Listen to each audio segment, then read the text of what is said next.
नमस्कार दोस्तों, मैं लाल सिंह आपके अपने YouTube चैनल अखंड नॉलेज में आपका एक बार फिर से स्वागत करता हूं। आज हम क्लास 10th मैथ्स एनसीईआरटी के chapter 3 pair of linear equation in two variables के बारे में बातचीत करेंगे। हम अपनी इस बातचीत के कड़ी में एक्सरसाइज करने से पहले कुछ इस चैप्टर के बेसिक टर्मिनोलॉजी को समझेंगे। तो आइए हम समझते हैं इन टर्मिनोलॉजी को।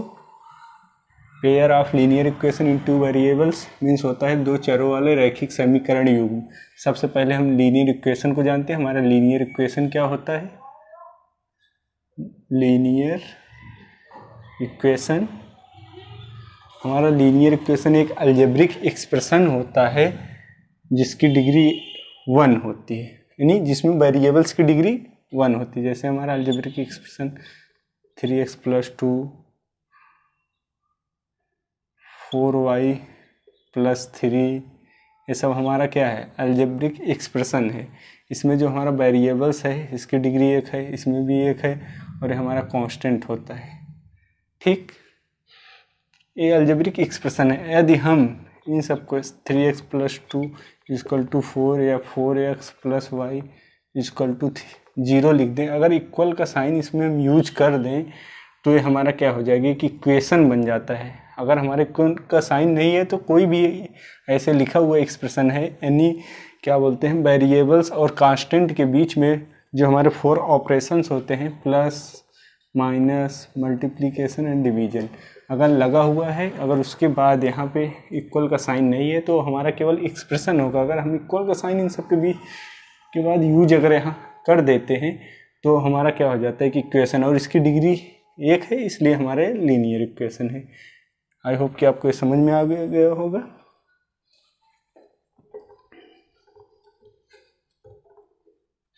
तो हमारा क्या कह रहा है? Linear equation in two variables means 4x + 3y + 2 = 0। ये हमारा क्या है? दो वेरिएबल्स हैं और ये सब हमारे क्या हैं?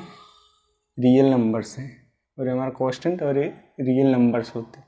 ठीक, अगर इसका हम एक जनरल या स्टैंडर्ड फॉर्म कहें तो ax + by + c = 0। यह है linear equation in two variables. Linear equation in two variables है, लेकिन हमारा क्या कर pair of linear equation in two variables, तो हम लिख सकते हैं a1x + b1y + c1 = 0, a2x + b2y + c2 = 0। ये हमारा इसका एक स्टैंडर्ड फॉर्म हो गया pair of linear equation in two variables.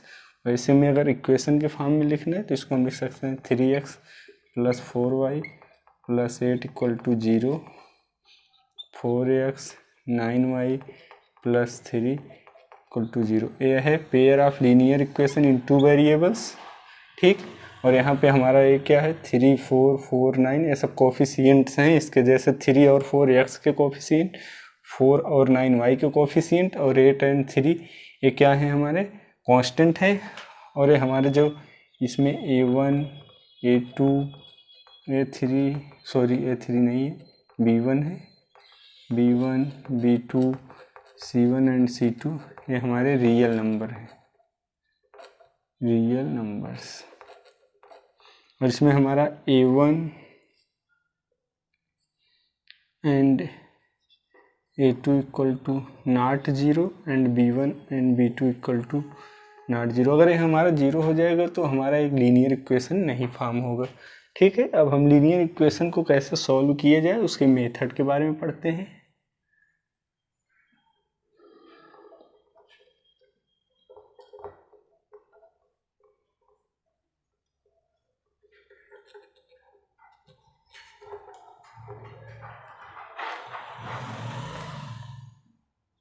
Method to solve pair of linear equation in two variables। दो चर वाले रैखिक समीकरण युग्म को हल करने के जो तरीके हैं उसके बारे में आपसे बातचीत करते हैं। इसके दो तरीके हैं, एक ग्राफिकल मेथड होता है और एक हमारा क्या होता है? अलजेब्रिक मेथड होता है। तो हम 1 बाई 1 समझते हैं। पहले हम ग्राफिकल मेथड को समझते हैं। Graphical method,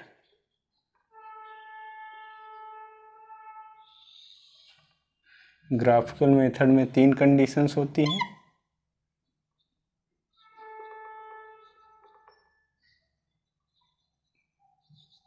A B C करके समझते हैं। तो हम पहले हम क्या बोलते हैं, linear equation in two variable लिखते हैं, pair of linear equation in two variables.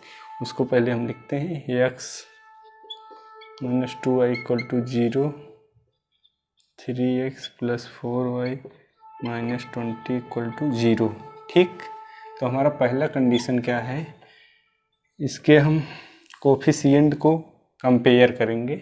पहला है a1 upon b1 is equal to b1 upon b2, यानी ये कह रहा है a1 upon a2 not equal to b1 upon b2। हम यहाँ पे से इसकी वैल्यू चेक कर लेते हैं। हमारा क्या है, यानी 1/3, यहाँ पे -2/4, इसको जनरलाइज करेंगे तो -1/2 हो जाएगा। यहाँ से सीधा दिख रहा है कि हमारा a1 upon a2 is not equal to b1 upon b2। तो हमारा क्या होगा, ये जो लाइंस होंगी, ये जो लाइंस होंगी हमारा ग्राफ पे, वो एक दूसरे को किसी एक पॉइंट पे इंटरसेक्ट करेंगी। किसी एक पॉइंट पे इंटरसेक्ट करेंगी। तो हम लिख सकते हैं intersecting lines and unique solution या ओनली वन सॉल्यूशन। देखिए, अगर हमारी ऐसी कंडीशन आ गई a1 upon a2 equal to not b1 upon b2, तो हमारा कोई भी ग्राफ रिप्रेजेंट करेंगे इन दो लाइनों के बीच में तो किसी एक पॉइंट पर ही इंटरसेक्ट करेंगी। तो इन्हें हम लिखेंगे इंटरसेक्टिंग लाइन। और इसका जो सलूशन होगा, क्योंकि ये एक पॉइंट पर इंटरसेक्ट कर रही है, तो हमारा ये यूनिक सलूशन होगा। और जो हमारा इक्वेशन होगा वो कंसिस्टेंट इक्वेशन होगा, कंसिस्टेंट इक्वेशन। ठीक है, हमारी पहली कंडीशन हो गई। अब हम दूसरी कंडीशन के बारे में समझते हैं।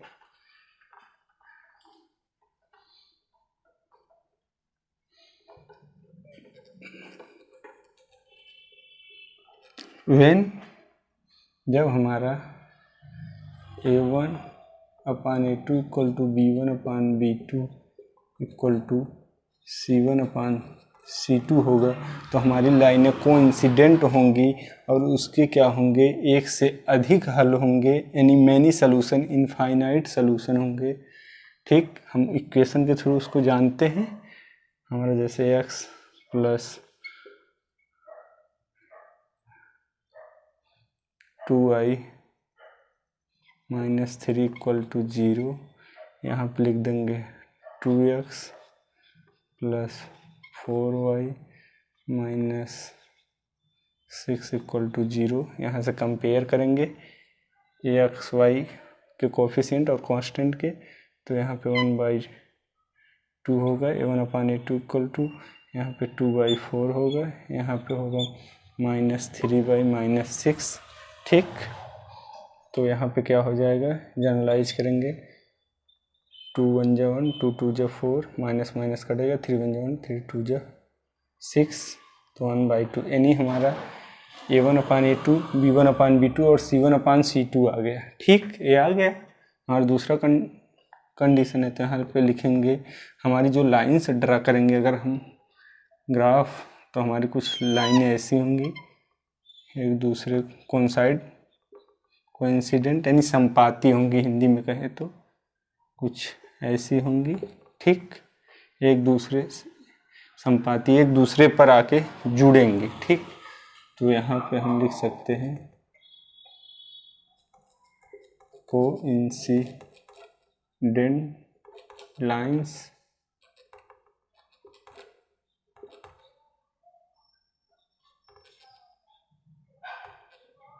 Infinite solution. ठीक, इनफाइनाइट सॉल्यूशन होगा और हमारा जो इक्वेशन होगा कंसिस्टेंट होगा, क्योंकि एक दूसरे से जुड़ रही हैं, आगे बढ़ रही हैं।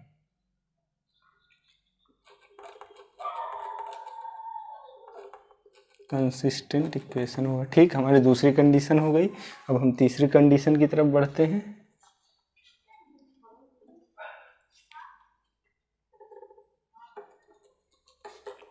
हमारी तीसरी कंडीशन है A1/A2 equal to B1/B2 not equal to C1/C2। अगर ऐसी कंडीशन होगी तो हमारी जो लाइंस होंगी पैरेलल लाइंस होंगी, उसका कोई सलूशन नहीं होगा और हमारा इक्वेशन इनकंसिस्टेंट इक्वेशन होगा। हम एक एग्जांपल के थ्रू समझते हैं। x + 2y - 4 equal to 0। यहाँ पर लिख देंगे 2x + 4y - 12 इक्वल टू 0। अब इसके क्या बोलते हैं, कोफिशिएंट एक्स वाई और कांस्टेंट के कंपेयर करेंगे, फिर हम उसको समझते हैं। 1/2 2/4 -4 -12। ठीक, जनरलाइज करेंगे। 2 × 2 2 2 4 1/2 -1 4 × 4 4 3 1/3। तो यहाँ पे हमारा क्या हो गया, A1/A2 बराबर B1/B2 not equal to C1/C2। ठीक, तो यहाँ पे क्या लिखेंगे, हमारी जो लाइनें होंगी ऐसी ड्रा होंगी, पैरेलल लाइंस होंगी। इनको जब ड्रा करेंगे पैरेलल लाइंस होंगी तो यहाँ लिखेंगे पैरेलल लाइंस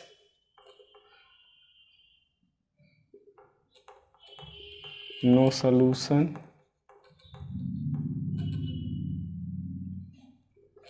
इनकंसिस्टेंट इक्वेशन।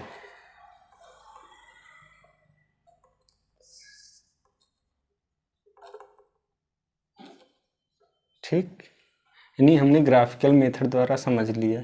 ठीक, हमारी ये 3 कंडीशन है। अब हम अलजेब्रिक मेथड को समझते हैं। हमारा क्या होता है अलजेब्रिक मेथड।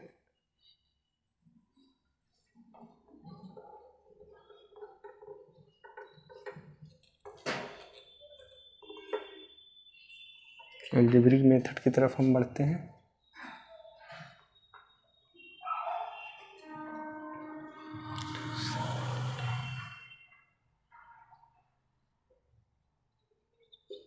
अलजेब्रिक मेथड यानी बीजगणितीय विधि। तो इसमें हमारे 3 मेथड आते हैं। पहला हमारा है सब्स्टिट्यूशन,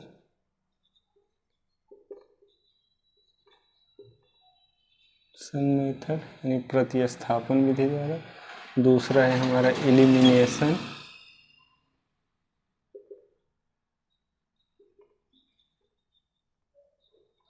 और हमारा तीसरा क्रॉस मल्टीप्लिकेशन।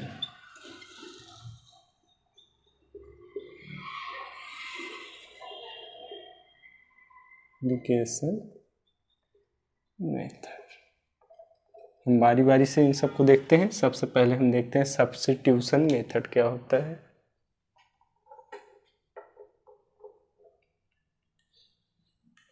मान लीजिए हमारे 2 इक्वेशन है 7x 15y = 2 और हमारा x + 2y = 3।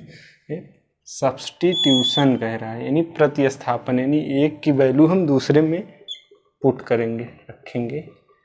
हम अगर x की वैल्यू यहाँ से लेके इसमें पुट कर देंगे तो हमारा एक्स वाई, कहीं में हमारा एक्स वाई की ही वैल्यू फाइंड करना है।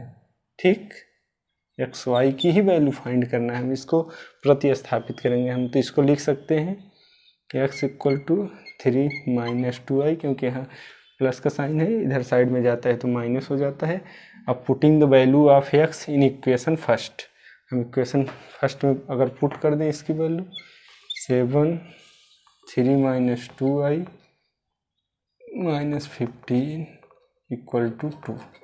इसको सॉल्व कर लेते हैं। 21 14y और 15y = 2 ठीक, इसको उधर ले जाएंगे तो माइनस में हो जाएगा, 14 15 29, 29 2 माइनस 21, तो y इक्वल टू आ जाए 29 माइनस 19, माइनस माइनस हमारा कट जाएगा, y इक्वल टू 19/29 आ गया।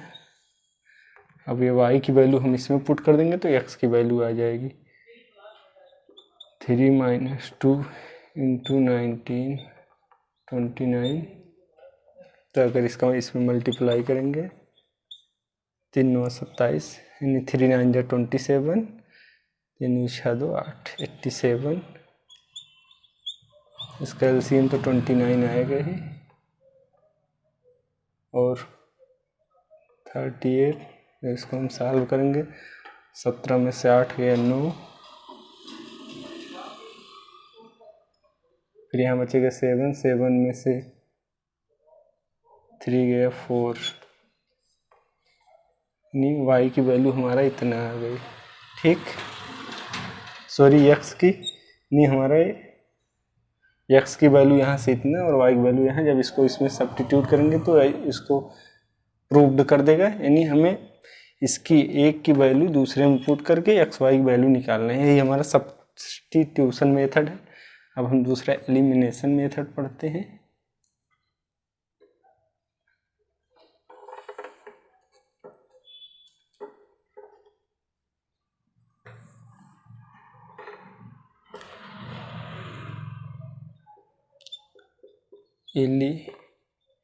एलिमिनेशन मेथड, ठीक, हम एक इक्वेशन के द्वारा इसको समझते हैं। 9x minus 4y equal to 20 ले लेते हैं, इधर 7x minus 3y equal to 20।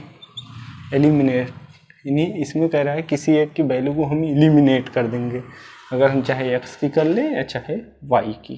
ठीक, तो यहाँ हम देखते हैं, अगर हम इसमें 3 से मल्टीप्लाई कर दें और इसमें 4 से, और इसमें से इसको घटा दें, तो हमारा क्या होता है कि एलिमिनेट हो जाएगा। ठीक, हम मल्टीप्लाई करते हैं पूरे इक्वेशन में, तो हमारा इधर निकल के आएगा 27 माइनस 12y इक्वल टू 60।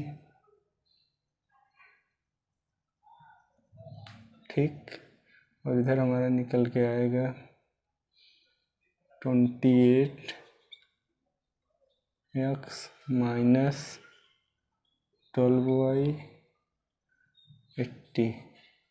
अगर हम इसे इक्वेशन फर्स्ट एंड सेकंड मान लें, तो हम सेकंड में से फर्स्ट को माइनस कर देते हैं, सेकंड माइनस फर्स्ट, या फर्स्ट में सेकंड कर दीजिए, कोई बात नहीं।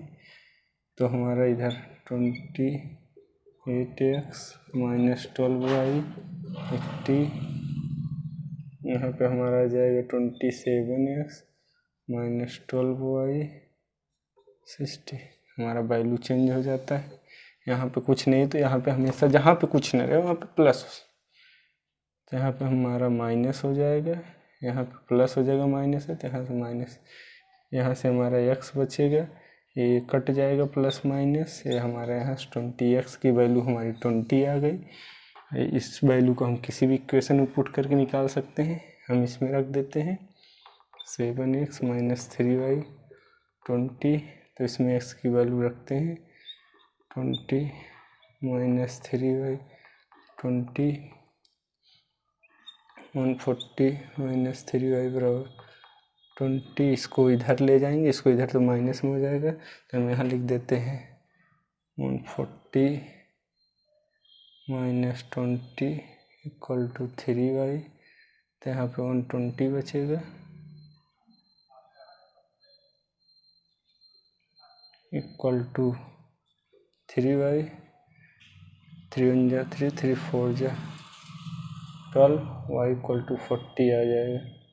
यानी हमारी x की वैल्यू 20, y 40 आ गई। अगर हम इसको प्रूव्ड करना चाहें तो इन इक्वेशन में रख के प्रूव्ड कर सकते हैं। हमारा पहला क्या था, सब्स्टिट्यूशन, दूसरा एलिमिनेशन, तीसरा क्रॉस मल्टीप्लिकेशन। दूसरे और लास्ट मेथड को करते हैं क्रॉस मल्टीप्लिकेशन मेथड, यानी वज्र गुणन विधि। क्रॉस मल्टीप्लिकेशन मेथड, ठीक। ये हमारा इसका तीसरा एक एग्जाम्पल के थ्रू समझते हैं। 2x + 3y = 46, 3x + 5y = 74। इन सबको इक्वल के लेफ्ट साइड में लाते हैं पहले। जो भी हमारा कांस्टेंट टर्म होता है 0, 5 - 74 to 0, ठीक। अब हम एक्स वाई और कांस्टेंट के टर्म जो इनके कोफिशिएंट जो है इनको कंपेयर करेंगे। तो हमारा इधर हम एक्स लिख देते हैं, इधर वाई और इधर कांस्टेंट का टर्म एक्स। हमारा जब हम एक्स को लेंगे, यहाँ से देखते हैं हम, जब हम एक्स को लेंगे तो एक्स को स्किप करेंगे, वाई और इधर कांस्टेंट के टर्म का मल्टीप्लाई करेंगे। तो हमारा ये क्या है, बचेगा 3, इधर 5, इधर -46 और इधर हमारा -74, ठीक। जब हम y को लेंगे तो y को स्किप कर देंगे, x और हमारा कांस्टेंट मैंने लिख लिया है, अब x को लिख लेंगे 2 × 3। और जब हम क्या बोलते हैं कांस्टेंट का लेंगे तो x और y में आपस में कंपैरिजन करेंगे। x हमने लिखा है, y लिखना है 3 और 5, ठीक। अब इसका क्रॉस मल्टीप्लाई ऐसे करते हैं माइनस के साइन के साथ, इसका फिर हो जाएगा इससे, फिर इसका इससे, फिर इसका इससे और इसका इससे, ठीक। हम पहले x को देखते हैं।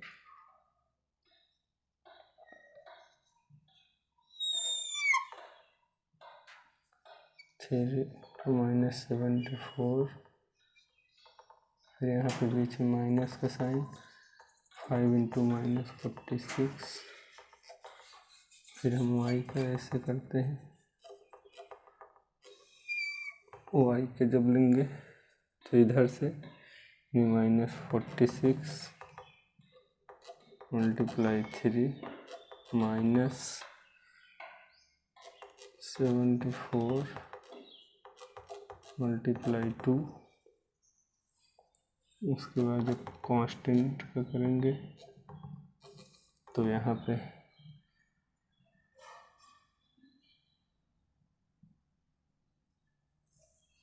2 × 3, जब y का लिया था तो 3 हो गया था। जब कांस्टेंट का लेंगे 3 × 5 तो हम 5 × 2 -3 × 3। यानी पहले हम इधर से चलते हैं, इधर से फिर इधर, फिर इधर, फिर इधर, फिर इधर, फिर इधर, ठीक। अब इसको आगे हम सॉल्व करते हैं। थोड़ा हम इसको इरेज करते हैं।